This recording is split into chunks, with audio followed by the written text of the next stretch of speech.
একজন ডাক্তার হিসেবে, একজন সার্জন হিসেবে আমাদের প্রায়শই গুরুতর ঝুঁকিপূর্ণ অপারেশন করতে হয়। দুর্ভাগ্যবশত আমাদের ব্যবসায়, আর এটাই পৃথিবীর একমাত্র ব্যবসা যেখানে কাস্টমার মারাও যেতে পারেন। না না, ট্যাক্সি ড্রাইভাররাও তাই।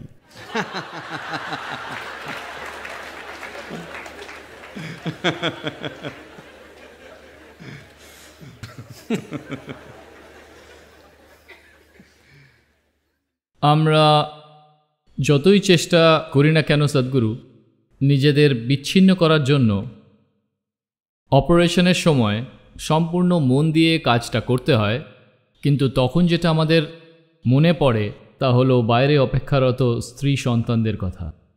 সামান্য যদি ভুল হয়, কয়েক মিলিমিটার এদিক ওদিক হলেই সব শেষ। তখন যখন ভাবি যে তাদের কি পরিণাম হবে, তখন আমাদের মনে পড়ে যায় আমি যখন ছোট ছিলাম তখন আমার বাবার কিছু হলে তখন আমাদের কি হতো।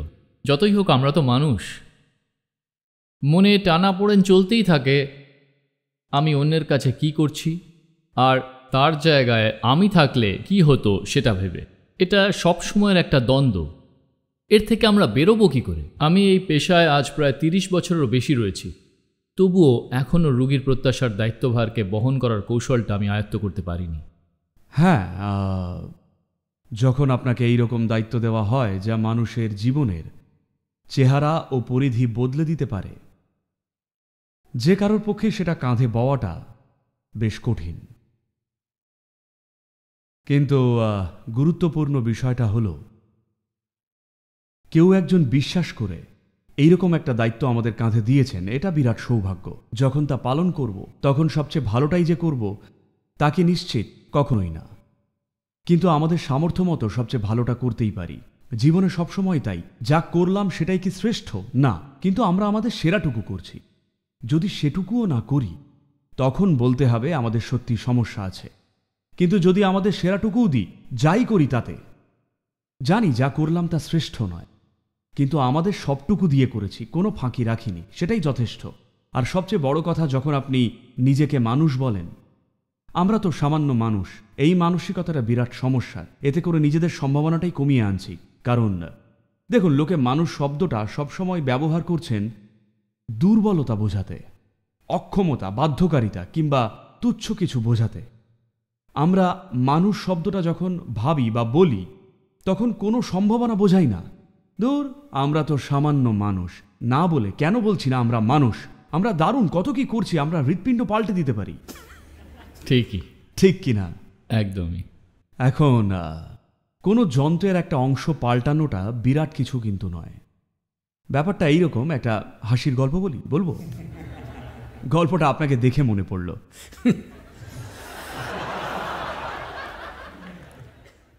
তো এক কার্ডিয়াক সার্জন, ওনার যে অ্যাস্টন মার্টিন গাড়িটা ছিল সেটা নিয়ে গেলেন এক মেকানিকের কাছে ইঞ্জিনের সমস্যা হওয়ায়। তো মেকানিক বললেন সন্ধ্যের মধ্যে সারিয়ে দেবেন। তাই হাসপাতালের কাজ সেরে তিনি গাড়িটা নিতে গেলেন। দেখলেন তখনও রেডি হয়নি।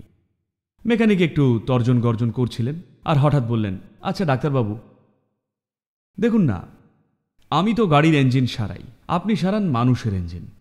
আসলে দুটোই তো পাম্প করারই যন্ত্র, তাই না? কেন বলুন তো? আপনি পান লক্ষ লক্ষ টাকা, কিন্তু আমি পাই মাত্র কয়েকশো।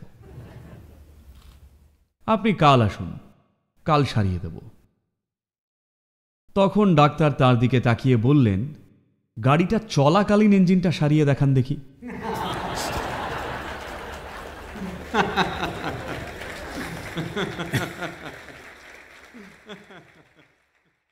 সেটাই কিন্তু গুরুত্বপূর্ণ ব্যাপার। গাড়িটাকে থামতে না দিয়ে সারাতে হবে। সদ্গুরু, আসলে যে অসাধারণ কাজগুলো আমাদের সব সিনিয়র কার্ডিয়াক সার্জন, কার্ডিওলজিস্ট আর এই দেশের বিখ্যাত ডাক্তাররা করেছেন, হার্টের চিকিৎসা আজকের দিনে মানুষের মধ্যে অনেকটাই আত্মবিশ্বাস জাগিয়ে তুলেছে।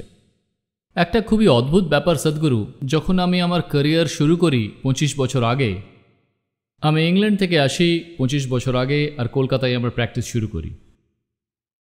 সেই সময় ওখানে যদি হয়তো কোনো প্রচুর রোগীকে মানুষের হার্ট বলতাম- ব্রেক হয়েছে।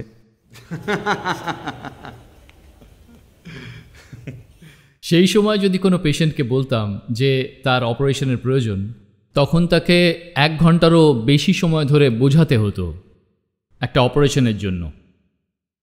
কিন্তু আজকে আমি একটা অন্যরকম সমস্যা দেখতে পাই। এখন সব লাইন দিয়ে দাঁড়িয়ে। আজকে সদ্গুরু, যখন একজন রুগীকে আমি বলি তার সমস্ত রিপোর্ট দেখার পরে যে আপনার অপারেশনের প্রয়োজন নেই, আমাকে 1 ঘন্টা সময় নিয়ে তাকে বোঝাতে হয় যে তার কেন অপারেশনের দরকার নেই। প্রত্যেকেই হার্ট অপারেশন চায় সদ্গুরু। সেটা কি রোম্যান্টিক কোনো কারণে নাকি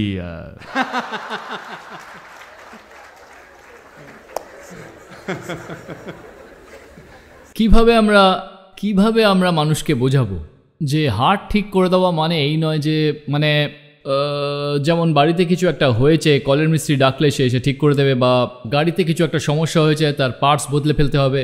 এটা তো সম্পূর্ণ আলাদা। এখানে এই যে আমরা কিন্তু জাদুকর নই বা আমরা ঈশ্বর নই, আর প্রকৃতিই হলো সবথেকে বড় হিলার। আর কার্ডিয়াক সার্জারির জন্ম বড়জোর 50 বছর আগে হয়েছে। মানুষ তো বহু বছর ধরে তারাও হয়তো বুঝে গেছেন হৃদয় একটা বোকা যন্ত্র। আমাদের জন্য এটা খুবই অস্বস্তিকর সদ্গুরু। আজকে মানুষ চাইছেন তাদের শরীরে কিছু একটা করা হোক সব সময়। ঠিকই, হার্ট নিয়ে না হলেও অন্য সব অঙ্গ তো আছে। হ্যাঁ, যেমনটা বলছিলাম, সম্ভবত আরও 50 বছরে 50% জনগণই এই ধরনের সার্জারি করাবেন, যেটা সুস্বাস্থ্যের লক্ষণ নয়। এটা মেডিকেল ইন্ডাস্ট্রি হয়ে গেছে, সুস্বাস্থ্য নয়। স্বাস্থ্য গড়তে হলে সুস্বাস্থ্যের একটা কালচার গড়ে ওঠা দরকার। সমাধানটা আরও হেলথ কেয়ার সিস্টেম বা হাসপাতাল বা আরও বেশি ডাক্তার, আরও বেশি সার্জারি করা নয়, বরং সুস্বাস্থ্যের একটা কালচার গড়ে ওঠা দরকার। এই মুহূর্তে গোটা পৃথিবী, আমেরিকা যাই করে সেটা নকল করতে ব্যস্ত। ওরা বাজে খাবার খায়, বাজেভাবে থাকে, ওদের স্বাস্থ্য পরিষেবার খরচ $3 লক্ষ কোটি। দেশটাই পুরো ডুবে যাচ্ছে, বুঝলেন? দেশটাই ডুবে যাচ্ছে চিকিৎসা করাতে গিয়ে, আর আমরা সেটাই অনুসরণ করছি। আমরা তাদের মতো পোশাক পরতে চাই, তাদের মতো খেতে চাই, তাদের মতো বাঁচতে চাই, আর তাদের মতো অসুস্থ হতে চাই। কিন্তু আমাদের দেশ আপনার পেছনে $3 লক্ষ কোটি যে খরচ করতে পারবে না তা নিশ্চিত, বরং মরে যেতে দেব।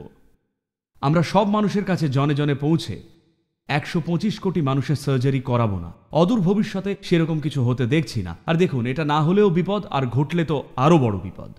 দেখুন, মানুষ ভালোভাবে বাঁচতে না জানলে সেটা সত্যি বিপজ্জনক পরিস্থিতি। কারণ আমি তো বলবো এই গ্রহের প্রায় 70% রোগী এমনি সারানো সম্ভব, যদি উন্নততর বোধের সঙ্গে জীবনযাপন, খাওয়া দাওয়া করি, পরিবেশ গড়ি, তাহলে 70%ই সেরে যাবে। এটা আপনি পৃথিবীতে 12 থেকে 15 বছরের মধ্যেই করতে পারবেন, যদি অঙ্গীকারবদ্ধ প্রচেষ্টা করেন, যদি সাধারণ মানুষ ও সকলে সচেষ্ট হন, পলিসি আসে বিশেষ করে হাসপাতালগুলোতে, তাহলেই অনেকটা হবে। কারণ অসুস্থ হলে ঠিকই কথা শোনেন, বুঝলেন তো? অন্য সময় শোনেন না। ভালো থাকাকালীন কথা শোনেন না, অসুস্থ হলে তখন শোনেন। তখন তাদের কান যেন দুটোরও বেশি, মানে যখন অসুস্থ হন তাদের সঙ্গে কথা বলার সময় তখনই, যে কিভাবে ভালো থাকতে হয়। এই ব্যাপারগুলো আমাদের কাছে নতুন নয়, বিষয়গুলো আমাদের সংস্কৃতির মজ্জায় খুব গভীরভাবেই গেঁথে।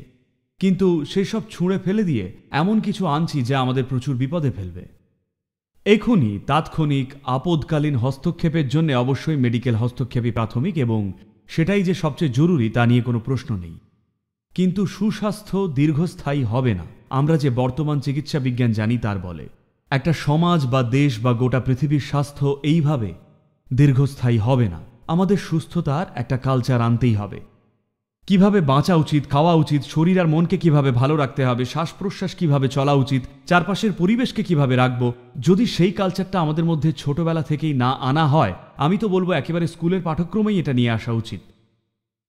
অবশ্যই আনতে হবে কিভাবে সুস্থ হয়ে বাঁচব, কারণ যদি স্বাস্থ্যবান মানুষ গড়ে না তোলেন তাহলে জনগণ শিক্ষিত হলেও তারা হবেন অসুস্থই। কি ভাবছেন তাদের দিয়ে দেশ বা সুন্দর একটা পৃথিবী গড়বেন?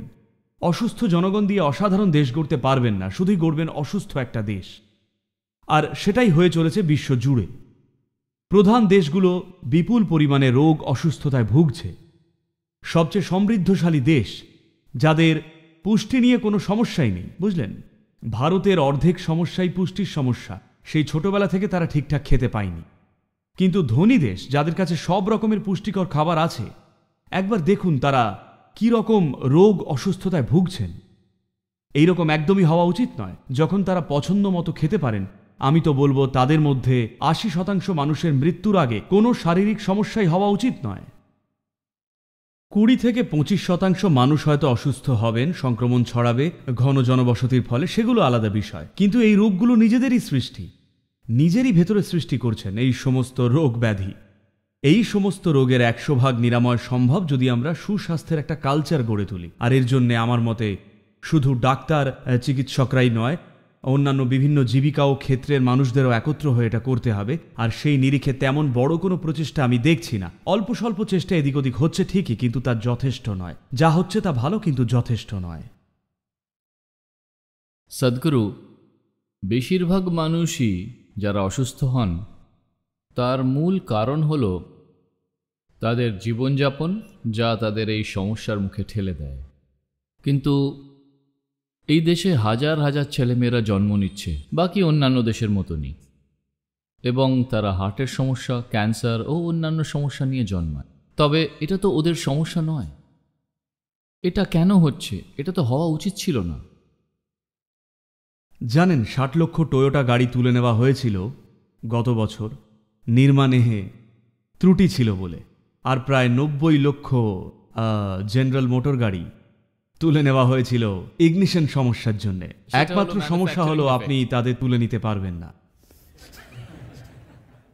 আসলে প্রকৃতিই তাদের তুলে নিতে চাইছে, আমরা তা করতে দিচ্ছি না। একটা সময় ছিল যখন আমরা প্রকৃতিকে ফেরত নিতে দিতাম। ঠিক যত ম্যানুফ্যাকচারিং ডিফেক্ট হয়েছিল ১০০ বা ২০০ বছর আগে, প্রকৃতিকেই সেগুলো সংশোধন করতে দিতাম। শিশুদের ৪ বছর হতে না হতেই শুধু সবচেয়ে ফিটরাই বেঁচে থাকতো, বাকিরা থাকতো না। এখন যেহেতু তাদের চলে যেতে দিই না, তাই এখন আমাদের প্রচুর ব্যবস্থা লাগছে ত্রুটিপূর্ণ গাড়িগুলো চালাতে। জানি কথাগুলো খুবই অসংবেদনশীলভাবে বলছি, কিন্তু আপনাকে বুঝতে হবে শরীর কিন্তু আসলে একটা যন্ত্রই। আপনার ভালো লাগুক বা না লাগুক, সম্ভবত আপনার প্রচুর সংবেদনশীলতা আর অনুভূতি জড়িয়ে আছে এই আমার শরীর নিয়ে। কিন্তু তারা আপনার কাছে এলে আপনি তাদের মেশিনের মতো খুলেই চিকিৎসা করেন, তাই না? এটা জটিল, খুব সূক্ষ্ম, কিন্তু তবুও যন্ত্রই, তাই না? হ্যাঁ, এর আরও অন্যান্য দিক রয়েছে, কিন্তু মূলত এটা একটা যন্ত্রই। যে কোনো যন্ত্রই, যা কিছুই জড় পদার্থ, সেটা কখনো কোনোদিনই নিখুঁত ত্রুটিহীন হবে না। এটা ক্রমাগত উন্নত হয়ে চলে, তাকে আরও উন্নত করে যাওয়া সম্ভব, যাকে আমরা বিবর্তন বলে থাকি। ঠিক সেটাই। এখন বাবা মা যে দুটো মেশিন এই ছোট মেশিনটা তৈরি করে, হ্যাঁ, তারা কোন অবস্থায় আছেন সেটাও একটা বিষয়, যেটা নিয়ে আমরা ভাবিই না। এই নিয়ে অনেক কথাই বলার আছে, যা হয়তো বিতর্কিত মনে হবে, কিন্তু মূলত এই যে ধারণাটা যে সবাইকেই সন্তান জন্ম দিতেই হবে, এটা বন্ধ হওয়া দরকার। জানি এসব বলে নিজেকেই বিপদে ফেলছি, কিন্তু দেখুন, আমরা না মনুষ্যত্বকে ঠিক ভবিষ্যতের সম্ভাবনা রূপে দেখছি না। আমরা জন্ম দেওয়াকে শুধুই দেখছি যেন একটা নিজেকে বা নিজের একটা অংশকে ভবিষ্যতে বাঁচিয়ে রাখার চেষ্টা করছি পায়ের ছাপের মতো। এই মুহূর্তের সমস্যা এটাই, আমাদের শরীরের সঙ্গে যে আত্মবোধ তা এত প্রবল, ভৌত দেহের সাথে এতই প্রবল যে আমরা আমাদের বায়োলজিক্যাল পরিচয়ের বাইরে কিছুই ভাবতে পারি না। একবার নিজের বায়োলজিক্যাল পরিচয়ের বাইরে ভাবার ক্ষমতা হারিয়ে ফেললে স্বয়ং এই মানুষ হওয়ার যে প্রকৃতি, মানুষ হওয়ার যে বিশাল সম্ভাবনা, সেটাই সংকীর্ণ ও ছোট হয়ে একটা খুবই সীমিত প্রক্রিয়া হয়ে দাঁড়ায়।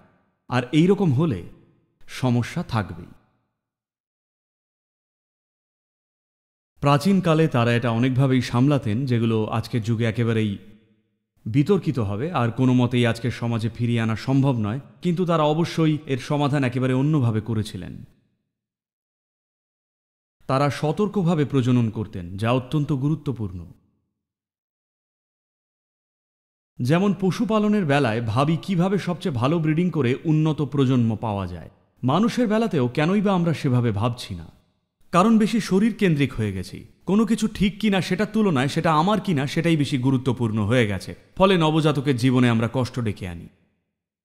আপনি জানেন সেটা, প্রতিদিনই দেখেন। Yes, yes. সদ্গুরু, ধর্মগ্রন্থগুলো আমাদের বলে যে এই জগতে যা কিছু হচ্ছে, এমনকি আমাদের জীবনেও যা হচ্ছে, সবই পূর্ব নির্ধারিত। কোন ধর্মগ্রন্থে বলেছে? অন্তত আমি তো এটাই ভেবেছিলাম যে আমরা যা করি তা হলো ভবিতব্য, সে আমাদের আশেপাশে যাই ঘটুক। আর যদি সেটাই হয় তাহলে আমাদের মৃত্যুও তো পূর্ব নির্ধারিত। তাহলে আমাদের মতন মানুষের এই পৃথিবীতে কি প্রয়োজন? ও,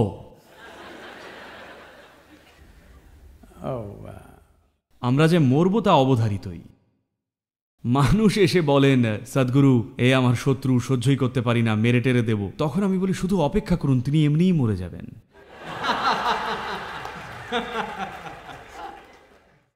আপনাকে কিছুই করতে হবে না, শুধু অপেক্ষা করুন, শুধু ধৈর্য ধরলেই হবে।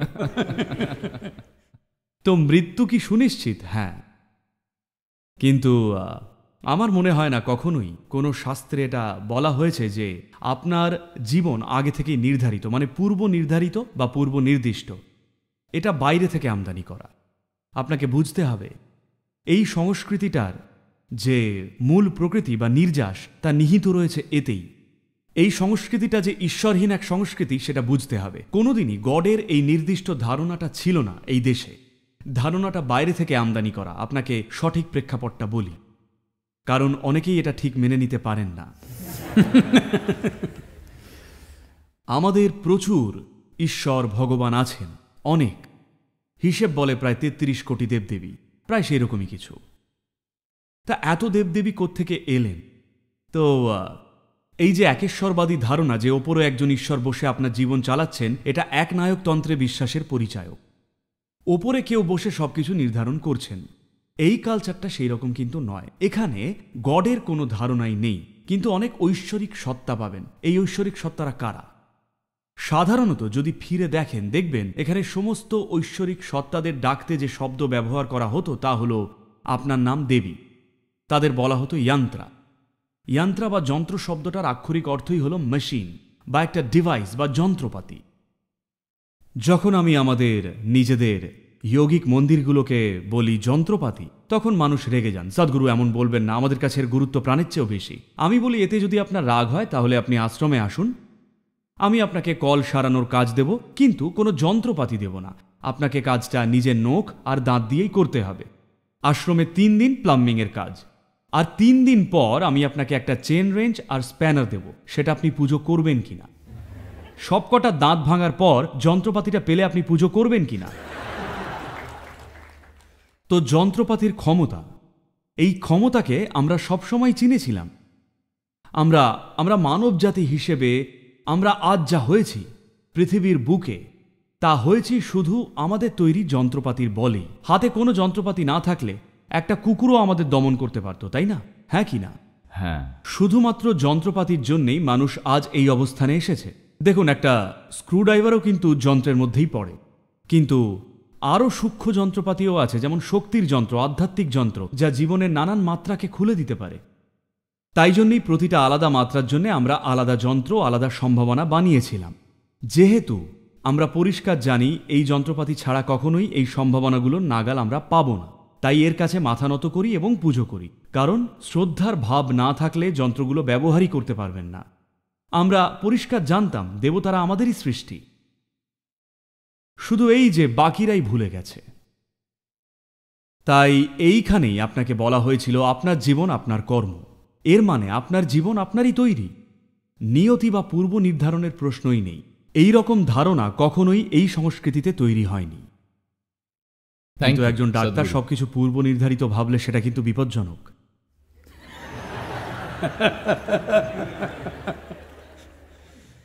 আজকে চিকিৎসা বিজ্ঞান এমন একটা স্তরে পৌঁছে গেছে সদ্গুরু, যেখানে আমাদের পেশেন্টকে আজ ছুঁতে পর্যন্ত হয় না।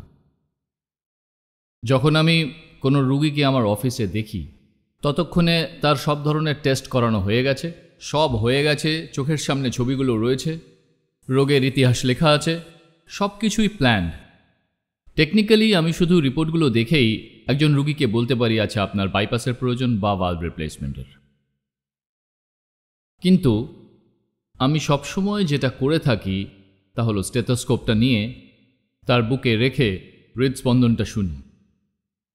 রুগীর চোখের দিকে আমি তাকাই, আমার হাতটা আমি তার কাঁধের উপরে রাখি, রুগীকে স্পর্শ করি।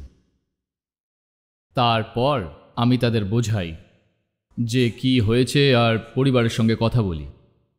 আমি ব্যক্তিগতভাবে মনে করি যে স্পর্শ হলো যে স্পর্শের মধ্যেই আরোগ্য শক্তি বেশি আছে যে কোনো জিনিসের তুলনায় যা আমরা আবিষ্কার করেছি। আপনিও কি এতে বিশ্বাস করেন স্বামীজি? দেখুন, মানুষ এই ব্যাপারটা সাধারণত বোঝে না। হ্যাঁ, আমাদের একটা অংশ যান্ত্রিকী, কিন্তু আরও মাত্রা রয়েছে। বেশিরভাগ সময় যান্ত্রিক অংশটাই খারাপ হয়, যেহেতু আমরা অন্য মাত্রাগুলোর যত্ন নিইনি। তো মানুষের জীবনে যেটার অভাব তা হলো তাদের জীবনকে কিছু ছুঁয়ে যায় না। শরীরকেই ছুঁতে হবে এমন কোনো ব্যাপার নেই, শরীর একটা মাধ্যম মাত্র। মূল ব্যাপার হলো তাদের জীবনকে কিছুই ছুঁয়ে না। কিছু ছুঁয়ে যাওয়া বলতে সেটা যে কোনো সম্পর্কই হতে হবে তা বলছি না, আপনাকে অনেক কিছুই ছুঁয়ে যেতে পারে। আমি জানি না আপনাদের কজন শেষ কবে কত দশক আগে আপনি সূর্য ওঠা দেখেছিলেন,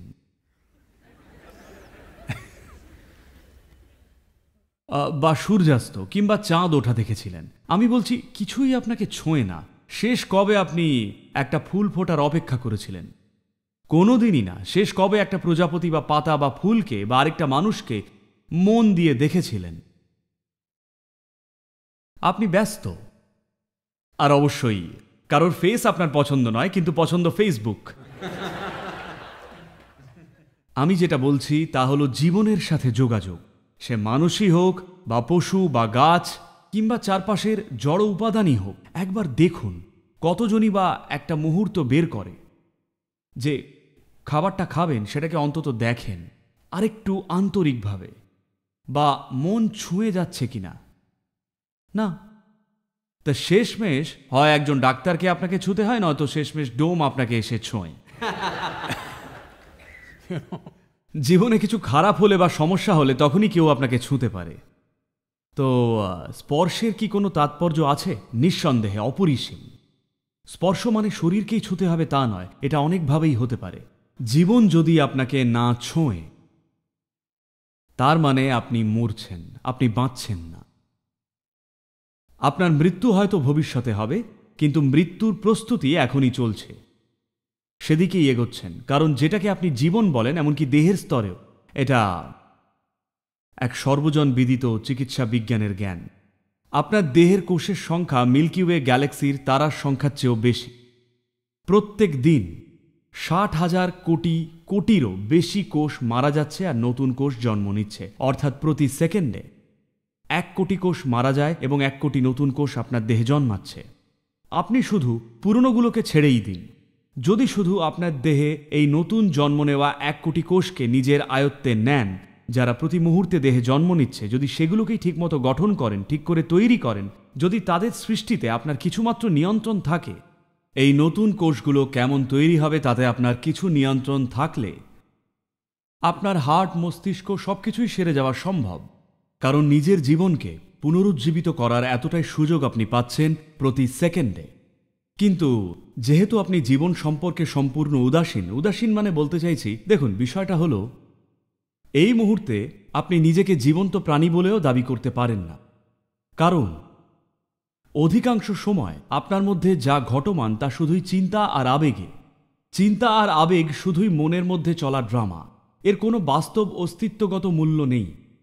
এখানে এই 1000 জন মানুষ বসে বসে এই মুহূর্তে 1000টা জগতে থাকতে পারেন, অর্থাৎ কেউই এখন বাস্তবে নেই। কেউ জীবনটা বাঁচছেন না, সবাই জীবনকে নিয়ে ভেবে চলেছে।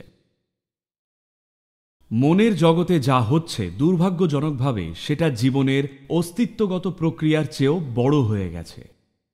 আপনি জীবনটাকে আর অনুভব করেন না, আপনার চারপাশের পরিস্থিতি নিয়ে শুধুই ভাবছেন আর প্রতিক্রিয়া করছেন। চিন্তা আর আবেগই পুরোটা জুড়ে ছেয়ে রয়েছে। তাই এখন আজ সকালে সূর্য ঠিক সময়ে উঠেছে। এই নিয়ে খুব একটা ভাবেন না। হ্যাঁ, সূর্য উঠেছে তো কি হয়েছে?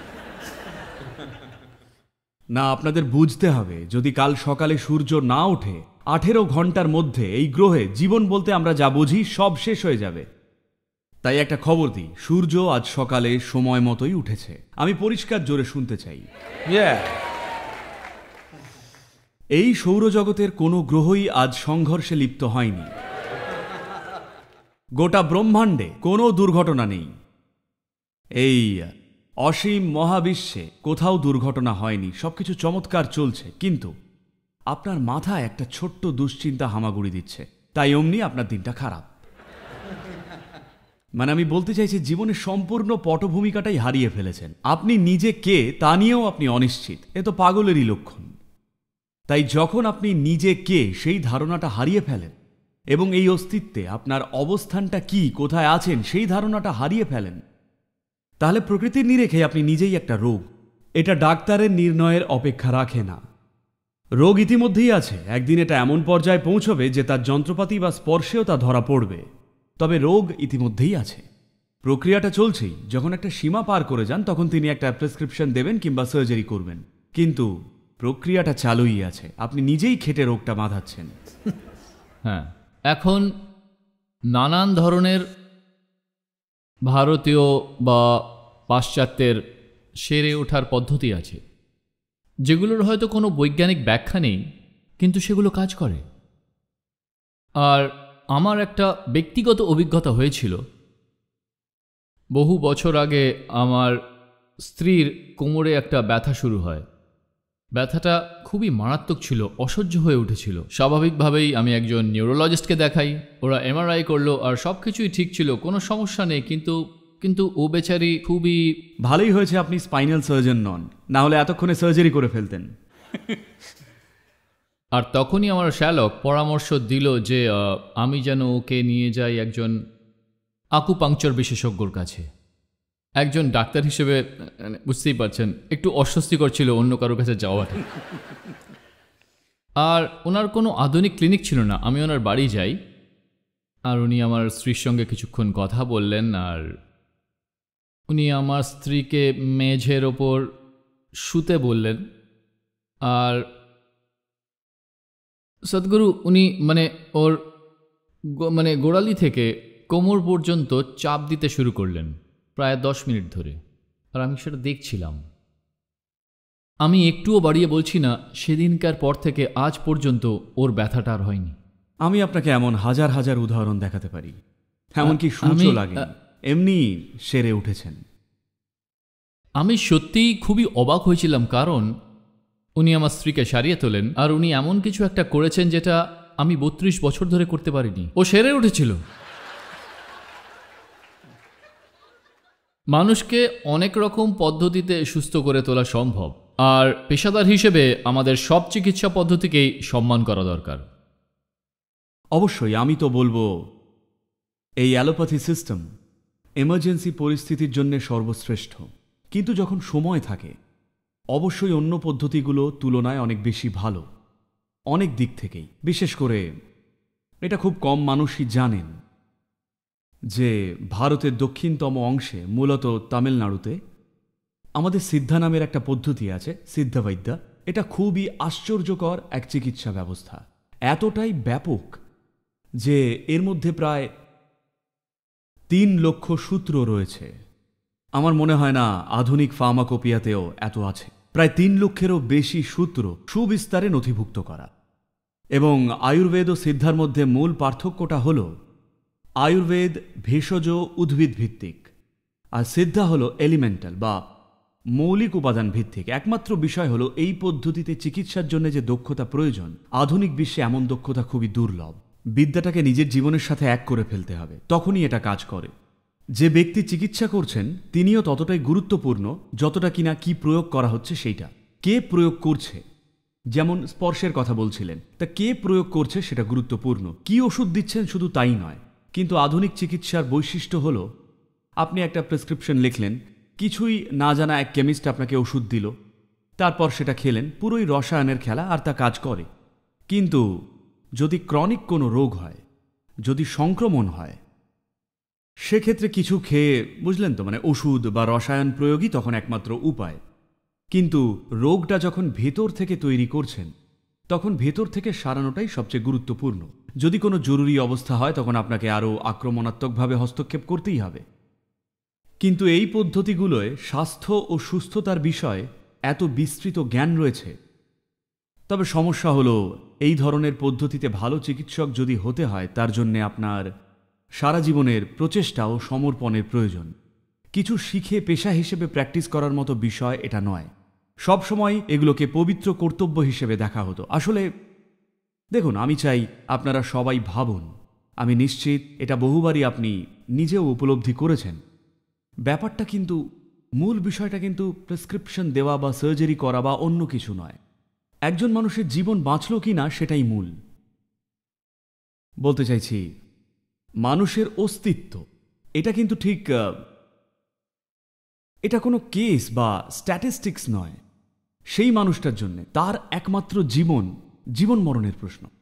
চিকিৎসাকে শুধু একটা পেশা বা প্রফেশন হিসেবে না দেখে উচিত আরও গভীর যত্ন সহকারে দেখা। আমার মতে সেই স্তরের আন্তরিকতা ও মনোযোগ কিছু ডাক্তার হয়তো নিজের চেষ্টায় তেমন হয়েছেন, কিন্তু এখনও এটা একটা কালচারের মতো নেই, সবার মধ্যে নেই। আমি বলতে চাইছি, এটাকে পেশা বা জীবিকা হিসেবে দেখাই উচিত নয়। হ্যাঁ, অবশ্যই জীবিকার্থে টাকা প্রয়োজন, সেটা আসবেই, সেটা আলাদা বিষয়। কিন্তু প্রথমেই যেন এটাকে একটা অঙ্গীকার হিসেবে দেখা হয়। আর এটা তো বিশেষ সম্মানীয় এক দায়িত্ব। আপনি যে কারো জীবন শেষ করতে পারেন বা আয়ু বাড়াতে পারেন, সেটা একেবারেই ছোট বিষয় নয়। সদ্গুরু, অনেক বছর আগে আমার ছেলে যখন ছোট ছিল, ও আমাকে একটা বই দিয়েছিল, যার লেখক ছিলেন স্বামী বিবেকানন্দ।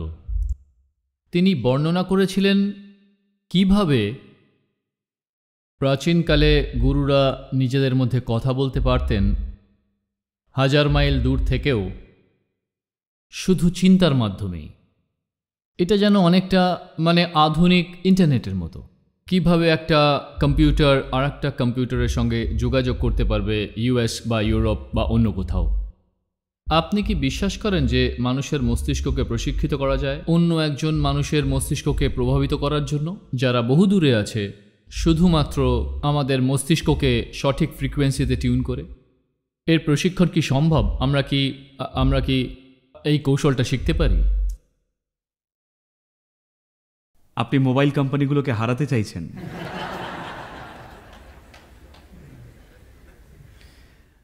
এটা শুধু মনের বিষয় নয়। দেখুন, যখন মাইন্ড বা মন বলি, এই যে ইংরেজি শব্দ মাইন্ড, সাধারণত মাইন্ড বা মন বলতে শুধু চিন্তা প্রক্রিয়াকেই বোঝান। চিন্তার প্রক্রিয়া হলো আপনার মনের সবচেয়ে অগভীর ওপরের অংশ। আমার মনে হয় ইউরোপীয় চিন্তাধারার কারণে আমরা চিন্তাকে অতিরিক্ত গুরুত্ব দিয়ে ফেলেছি। যোগের বিজ্ঞানে আপনি এখন কি ভাবছেন বা কোন আবেগে রয়েছেন, সেটাকে আমরা কোনো গুরুত্বই দিই না। কারণ আপনি কী বা ভাবতে পারেন, শুধু যে তথ্য জড়ো করেছেন সেটারই পুনর্ব্যবহার করছেন, এটা তেমন কোনো গুরুত্বের বিষয় নয়। আপনার মনের অগভীরে যা কিছু ঘুরপাক খাচ্ছে তার কোনো তাৎপর্য নেই। আপনি এখন যা চিন্তা বা অনুভব করছেন, মনের অগভীর অংশে এগুলো। মনের আরও গভীর মাত্রা রয়েছে। সংস্কৃত ভাষায় মনের বিভিন্ন অবস্থাকে বর্ণনা করার জন্যে অনেক শব্দ রয়েছে। তবে মনের একটা দিক রয়েছে, সময়ের অভাবে আর ইত্যাদির কারণে আমি আর বিস্তারে যাচ্ছি না। মনের একটা অংশ আছে যাকে আমরা বলি চিত্ত। চিত্ত হল মনের সবচেয়ে অন্তরের কেন্দ্র। এটাই আপনার সঙ্গে, যাকে আমরা বলি চেতনা বা চৈতন্য বলছি, তার যোগাযোগের সূত্র। যদি আপনার চিত্ত সচেতন হয়ে ওঠে, যদি আপনি সচেতনভাবে একটা নির্দিষ্ট মাত্রায় চিত্তের ওপর নিয়ন্ত্রণ অর্জন করেন, তাহলে নিজের চেতনার নাগাল আপনি পাবেন।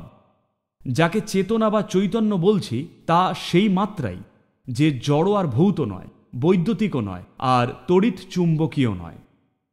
এটা ভৌত থেকে অভৌত মাত্রার জগতে একটা কোয়ান্টাম ঝাঁপ। এটা একটা অভৌত বা নন ফিজিক্যাল ডাইমেনশন, যে স্বয়ং এই অস্তিত্বের কোল। এই অভৌত অস্তিত্বের কোলেই ভৌত জগতের অস্তিত্ব রয়েছে। ভৌত জগৎটা খুবই ক্ষুদ্র। এই মহাবিশ্বে এটা 2%-এরও কম, এমনকি 1%-এরও কম। বাকিটা পুরোটাই অভৌত। এই অভৌত মাত্রার জন্য যোগের পরিভাষায় আমরা একটা নির্দিষ্ট ধ্বনি ব্যবহার করি, যা মাত্রাটার সঙ্গে যুক্ত। আজ সব কিছুই অনেক বিকৃত হয়ে গেছে। তো ধ্বনিটা হলো শিবা, যার মানে যা কিছুই নয়। যখন আমরা শিবা বলি তখন ওপরে বসা কারোর কথা বলছি না, আমরা একটা মাত্রার কথা বলছি যা কিছুই নয়, কিন্তু এই মাত্রার কোলেই যা কিছু আছে তা ঘটে। তাই আপনার চিত্ত যদি বিন্দুমাত্র সচেতন হয়ে ওঠে, তাহলে শুধু কোনো ধারণা বা চিন্তা প্রকাশ করার ক্ষমতাই নয়, এমনকি কিছু পৌঁছে দেওয়াও সম্ভব। ফিজিক্যালি বস্তু বা জিনিস পৌঁছে দেওয়া সম্ভব। তো এটা কি সম্ভব? নিশ্চয়ই সম্ভব। এখন কি আমরা সবাইকে এটা শেখাতে পারি? থিওরিটিক্যালি হ্যাঁ, কিন্তু তারা কি সেই মতো প্রস্তুতি নিতে ইচ্ছুক? সেটাই একটা প্রশ্ন। একটা বড় সমস্যা হলো আমাদের শিক্ষা ব্যবস্থাগুলো এমনই, সেখানে আমরা নিজেদের চিন্তাকে এতই মাথার ওপরে তুলেছি যে প্রথমে সেটাকে নামিয়ে আনতেই সময় লাগবে। আমাদের চিন্তাগুলো যে কত বোকা বোকা, চিন্তার যে সীমাবদ্ধতা, সেটা চিনতেই অনেক সময় লেগে যাবে। কারণ সবাই ভাবে তারা স্মার্ট, কিন্তু আসলে বেশিরভাগ মানুষের ক্ষেত্রে স্মার্ট হলো তাদের ফোনটাই। কারণ আপনার চিন্তা ভাবনাটা আপনার জড়ো করা সীমিত পরিমাণ তথ্যেরই ফলাফল মাত্র। আমি পৃথিবীর সবকটা লাইব্রেরির বই পড়েও যদি শেষ করে দিই, তবুও সেটা অনেকটা কমই এই গোটা যে সৃষ্টি তার তুলনায়। আমাদের এত বৈজ্ঞানিক অগ্রগতির পরেও আমরা এখনও জানি না একটা গাছের পাতা আসলে কিভাবে কাজ করে। আমরা একটা পরমাণুকেও সম্পূর্ণ বিস্তারে জানি না। এত বৈজ্ঞানিক অনুসন্ধানের পরেও আমাদের বিনয়ী করে তোলার জন্যে এটা যথেষ্ট হওয়া উচিত। সবার উপলব্ধি করা উচিত আমরা সব কিছু ব্যবহার করতে জানি, কিন্তু জিনিসটা ঠিক কী তা জানি না। সেটা জানতে সারা জন্ম মন দিতে হবে। এটা আসলে কি তার একেবারে প্রাথমিক জ্ঞানটুকু পেতেও। তাই যদি মানুষ প্রথমত এইটুকু বুঝতেও ইচ্ছুক হন যে, যেমন হৃদয়ের আবেগ অনুভূতিকে বোকা বোকা ব্যাপার বলছিলেন, একইভাবে তারা যদি এটা বোঝেন যে তাদের চিন্তাভাবনা ও আবেগের তথাকথিত স্মার্টনেসটাও বেশ বোকা বোকাই, তখন ব্যাপারটা সহজ হয়ে যায়। মানুষকে সহজে শেখানো যায় কিভাবে বার্তালাপটা হয়। দেখুন, ব্যাপারটা কিন্তু এমন নয় যে এখন একটা ভাবনা তৈরি করে চিন্তাটা পাঠিয়ে দিলাম, ব্যাপারটা তেমন নয়। আপনার ভাবার আগেই সব ঘটে যাবে। আপনার জন্য যা সবচেয়ে ভালো তা নিজে থেকেই হবে, এমনকি মনের ভাবনার আকার পাওয়ার আগেই। আপনাকে কোনোদিনও ভাবতে হবে না আপনি কি হতে চান বা কেমন হতে চান। জীবন নিজেই তা গুছিয়ে দেবে। এই খুলির খাঁচার বুদ্ধির ঊর্ধ্বের এক বুদ্ধিমত্তা আপনার হয়ে কাজ করা শুরু করে দেয়। সত্যিই কাজ করে। আপনি রামানুজন এবং অন্যদের কথা শুনে থাকবেন। দেবীর মাধ্যমে মাত্র একটা জানলা খুলেছিলেন আর তিনি সেই স্তরের এক গণিতজ্ঞ হয়ে উঠেছিলেন। তার কাজ এতই গভীর এবং তাৎপর্যপূর্ণ ছিল যে আজ 100 বছর পরেও তারা তার কাজকে বোঝার চেষ্টা করছেন। আর উনি যে গাণিতিক গণনা দিয়েছিলেন সেটাই মহাকাশে থাকা ব্ল্যাক হোল বা কৃষ্ণ গহ্বরের ব্যাখ্যার মূল ভিত। ওনার জীবদ্দশায় ব্ল্যাক হোল বলে কোনো শব্দই ছিল না, মানুষ জানতই না এরকম কিছু হয়। ব্ল্যাক হোলের ব্যাখ্যা বলতে চাইছি সময় আর মাধ্যাকর্ষণের যে কার্ভটা রয়েছে, যেটা বুঝতে আধুনিক বিজ্ঞান আজও সংগ্রাম করছে, উনি সেটারই ম্যাথামেটিক্যাল ব্যাকগ্রাউন্ড গড়ে দিয়েছিলেন। কার্ভটা যতই বাড়ে ততই জড়ভৌত জগৎ অভৌত অস্তিত্বে পরিণত হয়। তো যোগ বলতে ঠিক এটাই বোঝানো হয়। আপনাকে এটা এমনভাবে কমাতে হবে যাতে যা ভৌত তা অভৌততে পরিণত হয়। একবার অভৌতে পরিণত হলে স্থান আর কাল কোনো ইস্যুই নয়। টাইম আর স্পেস একবার ইস্যু না হলে তখন যোগাযোগ খুব স্বতঃস্ফূর্ত একটা ব্যাপার।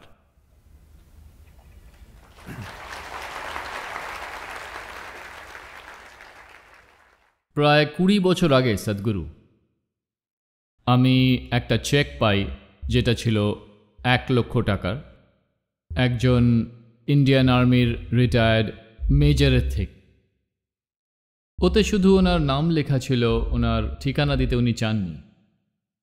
আর উনি একটা ছোট্ট নোট লিখেছিলেন যাতে লেখা ছিল, এই যে টাকাটা আমি আপনাকে দিচ্ছি সেটা খুবই সামান্য আপনার চলার পথের জন্য, কিন্তু ঈশ্বরের কাছে তার নিজস্ব রহস্যময় উপায় আছে আপনার প্রাপ্যটা দেওয়ার। আমার ভাবনা ও ইচ্ছের উপর এই কথাগুলো খুব প্রভাব ফেলেছিল। এটা কি সত্যি কোনো মহাজাগতিক শক্তি যে নিরন্তর সমাজকে ঠিক পথে চালিত করার চেষ্টা করছে, নাকি বাইরে থেকে কেউ বা কিছু মানুষকে তার সাধ্যের বাইরে কিছু করার জন্য তাকে বাধ্য করছে? দেখুন, এই যে ধারণাটা যে কেউ সাহায্য করতে চায়, কেউ যোগাযোগের চেষ্টা করছে, আমি এই প্রায় 4 সপ্তাহ আগে লস অ্যাঞ্জেলেসে ছিলাম। সেখানে আমি কয়েকজনের সাথে কথা বলছিলাম, আর শোবার ঘরে প্রচুর বই ছিল, তাই একটা বই তুলে আমি দেখছিলাম। লেখক বলছেন মহাবিশ্বের মূল কেন্দ্র হলো ভালোবাসা। মহাবিশ্বের কেন্দ্রে ভালোবাসা কেন থাকতে যাবে? যেহেতু মানুষকে চিরকাল বলে আসা হয়েছে যে ঈশ্বর তোমাকে স্বর্গ থেকে ভালোবাসছেন, এইসব। দেখুন, আপনার পাশের জনের সঙ্গে যদি আপনার অত্যন্ত গভীর ভালোবাসার সম্পর্ক থাকে এইখানেই, তাহলে কি ওপরে তাকিয়ে আপনি প্রেমের ধারা নেমে আসুক এটা চাইবেন? বলুন আমায়।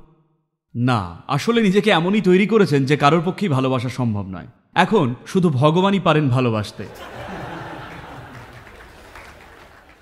যদি বলেন ভগবান আমায় ভালোবাসে, বুঝবেন আপনি নিতান্তই করুণ, অসহায়, ঘৃণ্য এক মানুষ। কিন্তু যদি নিজেকে এমন তৈরি করতেন যে আপনাকে না ভালোবেসে থাকাই যায় না, তবেই আপনি একজন চমৎকার মানুষ, তাই না? তো দেখুন, আমাদের বুঝতে হবে মানুষের চিন্তা আর আবেগের একটা বৈশিষ্ট্য আছে। ভালোবাসা, যত্ন, স্পর্শের একটা আবেগগত চাহিদা মানুষের থাকে। কিন্তু মহাবিশ্ব, বা যেটাকে আপনি সৃষ্টির উৎস বা ঈশ্বর বলছেন, বা যদি গডও বলেন, তবে গড শব্দটা একটা ব্যক্তিকে বোঝায়, তাই ওটা ব্যবহার করতে চাই না। বলা যাক যা কিছুই সৃষ্টির উৎস সেটাকেই সাধারণত গড বলে এই রিলিজিয়নগুলো।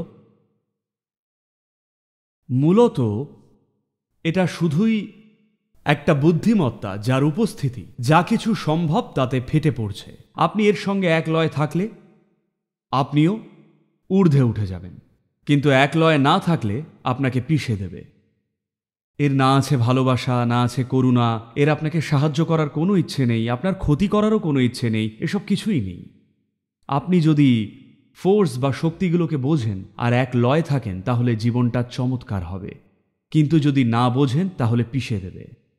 আপনি কখনো কাউকে সমুদ্রে ঢেউয়ের ওপরে সার্ফবোর্ডিং করতে দেখেছেন? একদম ম্যাজিকের মতো দেখতে লাগে কিনা, শুধু ওই ঢেউয়ের ওপরে চড়া। কিন্তু যদি সামান্য ভুলও করেন, কেউ যদি ওই ঢেউয়ের মধ্যে পড়ে যায়, তাহলে অনেকটা কংক্রিট মিক্সচারের ঘূর্ণনে ফেসে যাওয়ার মতোই। তো একজন ঢেউয়ের ওপরে ভাসছে, আরেকজন ঢেউতে ডুবে যাচ্ছে, শুধু এটুকুই কিন্তু হচ্ছে। বাকিটা সব মানুষের মন গড়া ধারণাই। আমাদের প্রথমে এটাই থামাতে হবে। আমরা যেন না ভাবি বাস্তব জগৎ আমাদের চিন্তা ও আবেগ অনুযায়ী চলে।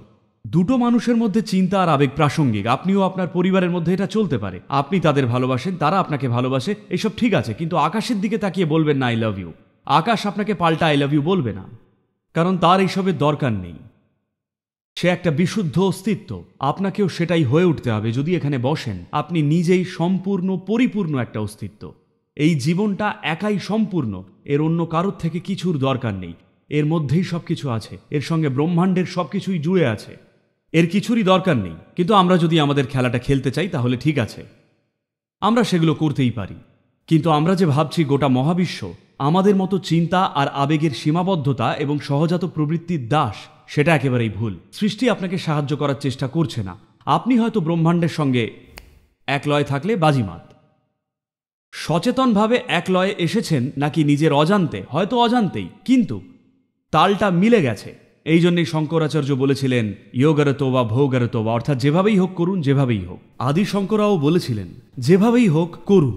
আপনি এক লয় হলেন কিনা সেটাই গুরুত্বপূর্ণ, যোগে না ভোগে সেটা গুরুত্বপূর্ণ নয়। সদ্গুরু, আমার সিনিয়র কলিগদের সঙ্গে ক্রমাগত একটা অন্তর্দ্বন্দ্ব চলে, যারা প্রত্যেকেই খুবই দক্ষ সার্জন। সদ্গুরু, হার্টের ব্যাপারে কিছু প্রক্রিয়া রয়েছে যেটা খুব কম সংখ্যক মানুষই করে থাকেন এই পৃথিবীতে। আমি একটা উদাহরণ দিচ্ছি। আমি একটা অপারেশন করি যেটা হলো pulmonary endarterectomy. সেটা হলো পায়ের জমাট রক্তটা লাংস এবং আর্টারিজে পৌঁছে যায় এবং সমস্ত আর্টারিকে ব্লক করে। তো 20-25 বছর আগেও এর কোনো চিকিৎসা ছিল না, আর একবার এটা ধরা পড়লে 1 বছরের মধ্যে মৃত্যু নিশ্চিত।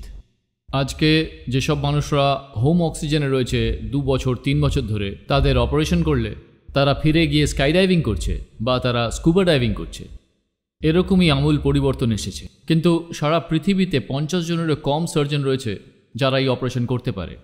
আর এরকমই আমার কিছু সহকর্মীরাও রয়েছেন যারা চূড়ান্ত প্রতিভাবান সার্জন।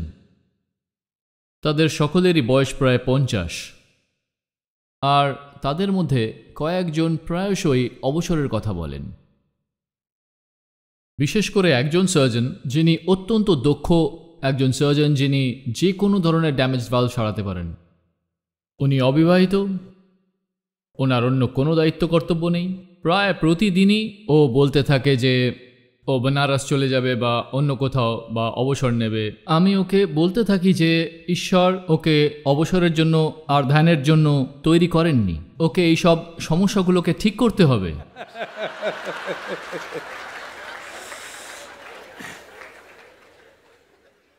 তো 6 মাস করে ও রিটায়ারমেন্টের ডেট পিছোতে থাকে গুরুজি। তো আবার 6 মাস পরে সেই একই পুরনো কথা শুরু হয়, ও রিটায়ারমেন্টের কথা বলতে শুরু করে আর হসপিটালে সবাই ডিপ্রেসড হয়ে পড়ে। তো এই ধরনের মানুষকে আপনি কি করে বোঝাবেন?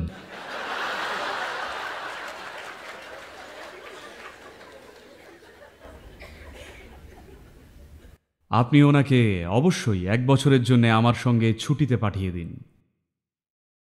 হ্যাঁ, কারণ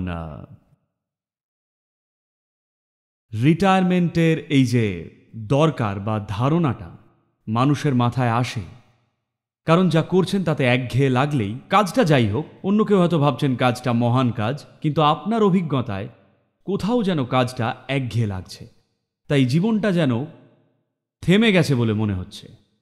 এই অনুভূতিটাই মানুষের বুদ্ধিমত্তা ও মানবতন্ত্র মেনে নিতে পারে না, আর বেশিরভাগ রোগের উৎস এই থেমে যাওয়াই। জীবনটা বদ্ধ, একঘেয়ে লাগা। তারা হয়তো সেই 3 বছর অন্তর একবারের প্রমোশন পদোন্নতি পাচ্ছেন, হয়তো আরেকটু বেশি টাকা কামাচ্ছেন, সবকিছুই হয়তো হচ্ছে, কিন্তু কোথাও একটা যেন জীবনটা থমকে গেছে সেটা অনুভব করছেন, যা কিন্তু পরে অনেক জটিল ব্যাধিরই প্রধান কারণ হতে পারে, যা মানুষ নিজের দেহের মধ্যে গড়ে তোলেন। যত জটিল রোগ তৈরি করেন ততই ট্যালেন্টেড সার্জন তৈরি করার চেষ্টা করছেন। যেটা বলতে চাইছি, আমরাই সমস্যাটা তৈরি করছি, আবার আমরাই সমাধান তৈরি করার চেষ্টা করছি।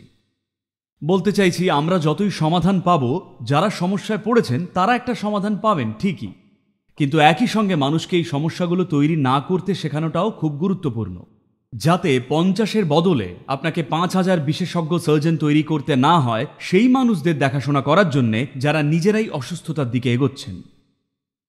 তাই আমি বলবো, যে সার্জনের নির্দিষ্ট দক্ষতা আছে এবং যে সারা জীবন কাজ করেছেন, তিনি যদি নিজের প্রকৃতি নিয়ে কিছু অন্বেষণ করতে চান, সেটাই হবে সর্বশ্রেষ্ঠ একটা কাজ।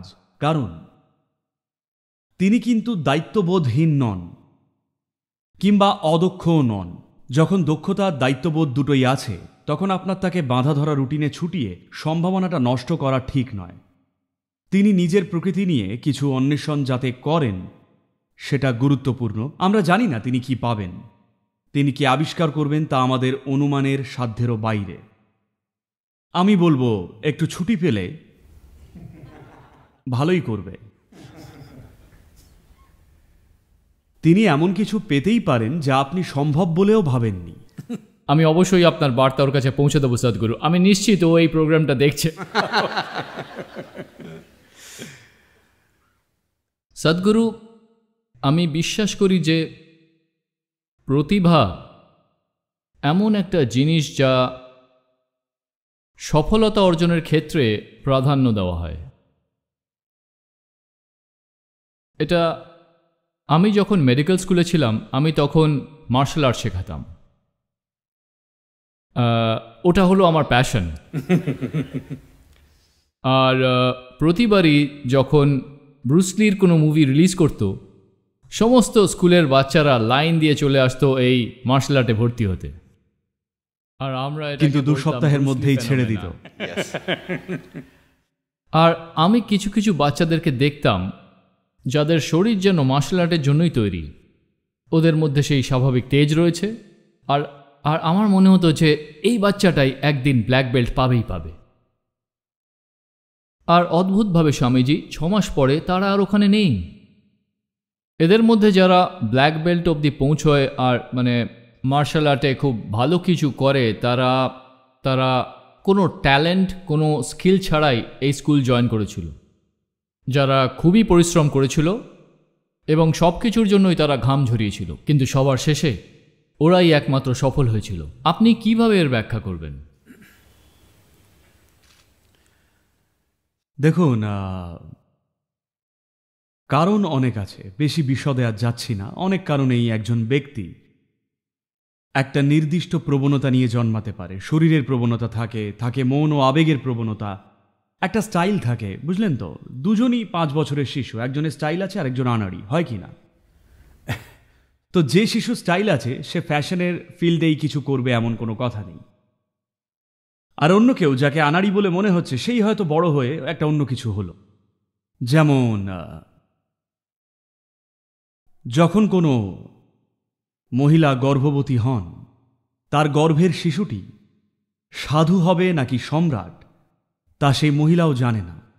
মা কিন্তু জানে না যে সে একজন সাধুকে না সম্রাট, কাকে জন্ম দিচ্ছেন। এই কারণেই আমি কোহেরেন্স বা সমন্বয় এই শব্দটা ব্যবহার করি, কারণ আধুনিক বিজ্ঞানও এই শব্দটা ব্যবহার করছে। এই যে আপনি এখানে বসে, আপনি কে? ফিজিক্স বলছে প্রতিটা পরমাণু এবং অতি পারমাণবিক কণা নিরন্তর মহাবিশ্বের সবকিছুর সাথে সংযোগে আছে। আপনি যাকে মহাবিশ্ব বলেন তা গোটাটাই একটা জীবন এবং এর সচেতন মন আছে। আপনি তার ছোট্ট একটা অংশ ধারণ করেছেন মাত্র। যদি জীবন ও মন বা বুদ্ধিমত্তার যে ছোট অংশটা ধারণ করেছেন সেটা নিয়েই আপনি যদি কাজ করে চলেন, সেক্ষেত্রে আপনার কাজ একটা নির্দিষ্ট সীমার হবে। কিন্তু যদি নিজের তৈরি করা সীমাবদ্ধতাগুলোকে, অক্ষমতাগুলোকে ভেঙে এগোনোর চেষ্টা করেন, সেক্ষেত্রে সকলের বোধ, সকলের ধারণা ও কল্পনার ঊর্ধ্বের এক বুদ্ধিমত্তা আপনাকে ধরা দেবে। একবার এটা উপলব্ধ হলে মানুষ ভাবেন আপনি সুপার হিউম্যান বা অসাধারণ মানুষ। কিন্তু এটা অসাধারণ মানুষ হওয়ার ব্যাপারই নয়। মানুষ হওয়াটাই যে একটা অসাধারণ ব্যাপার, সেটা উপলব্ধি করা। মানুষ হওয়া যে কত বড় সম্ভাবনা তা পুরো খোঁজাই হয়নি। তাই সবসময় আমরা একরকম অঙ্কের হিসেব করে চলছি। বেশ, এই জনের এত আইকিউ আছে, তাহলে এ হয়তো এটাই হবে।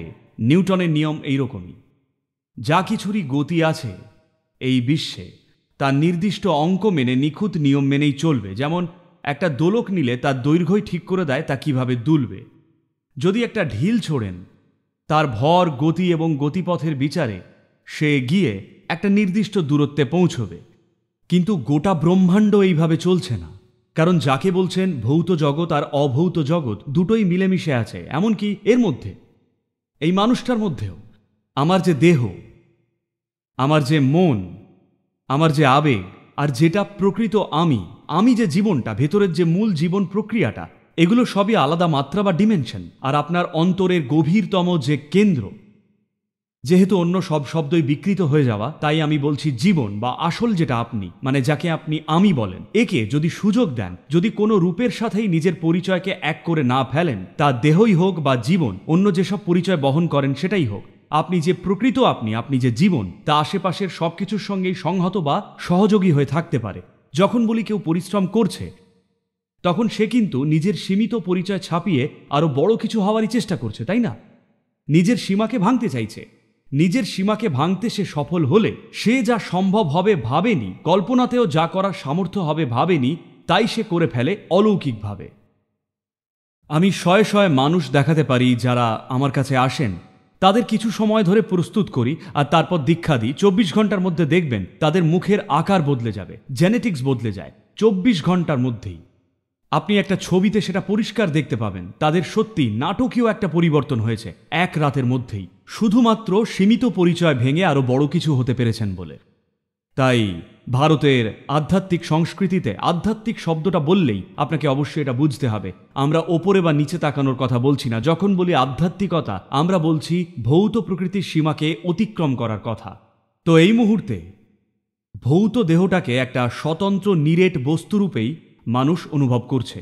কিন্তু মডার্ন ফিজিক্স বলছে, আর চিকিৎসা বিজ্ঞানও বলতে শুরু করেছে, কিংবা মানুষ এত সব না বুঝলেও 2 মিনিট নাক বন্ধ করে রাখলেই বুঝে যাবেন, তারা যে স্বতন্ত্র স্বনির্ভর নন। অনেক কিছুর পরিণাম এটা, শুধু নিঃশ্বাসের ক্ষেত্রেই নয়, এমনকি অতি পারমাণবিক কণার স্তরেও প্রতিনিয়ত একটা লেনদেন চলছে। এই আদান প্রদানের বিন্দুমাত্রও যদি সচেতন হয়ে করতে পারেন, তাহলে হঠাৎই দেখবেন আপনার অসীম সামর্থ্য, যা কখনোই সম্ভব হবে বলে ভাবেননি। বায়োলজিক্যাল পরিচয়ই আপনার পরিচয়গুলোর মধ্যে সবচেয়ে ছোট বা সীমিত, কারণ এটার সীমার মধ্যে আপনার শরীরটাই শুধু পড়ে। কিন্তু যখন খুব চেষ্টা করেন তখন এই সীমাটাকেই ভাঙবেন। যায় আসে না চেষ্টাটা কিভাবে করছেন, বেশিরভাগ মানুষই অসচেতনভাবে, অবৈজ্ঞানিকভাবে নিজের অজান্তেই এমনই প্রচেষ্টা করে ফেলেন। কিন্তু সঠিকভাবে বৈজ্ঞানিক উপায়ে প্রচেষ্টা করার পদ্ধতিও রয়েছে। নিজেদের সীমাবদ্ধতাকে খুব নিখুঁতভাবে নির্দিষ্ট করে ভাঙার উপায় রয়েছে, যদি এই সীমাগুলোকে ভাঙেন। দেখুন, পারমাণবিক কণাগুলো আদান প্রদান করছেই, বুদ্ধিমত্তা সক্রিয় রয়েছেই, শুধু এই খেলায় আপনিই নেই। খেলায় যদি বাদ না পড়েন, যদি জীবনের খেলার অংশ হন, চিন্তা আর আবেগের খেলা কিন্তু নয়, যদি জীবনের এই খেলায় থাকেন, দেখবেন হঠাৎই যা চাইছেন তাই করতে পারছেন। শুধু এটা বা সেটা নয়, আমি বলছি একজন মানুষের পক্ষে কিছুই অসাধ্য নয়, শুধু নিজের সীমাকে যদি সে ভেঙে ফেলতে পারে। আর এই সীমাগুলো অনেক স্তরেই রয়েছে, কিন্তু সবার প্রথমেই দরকার নিজের পরিচয়কে ভাঙা।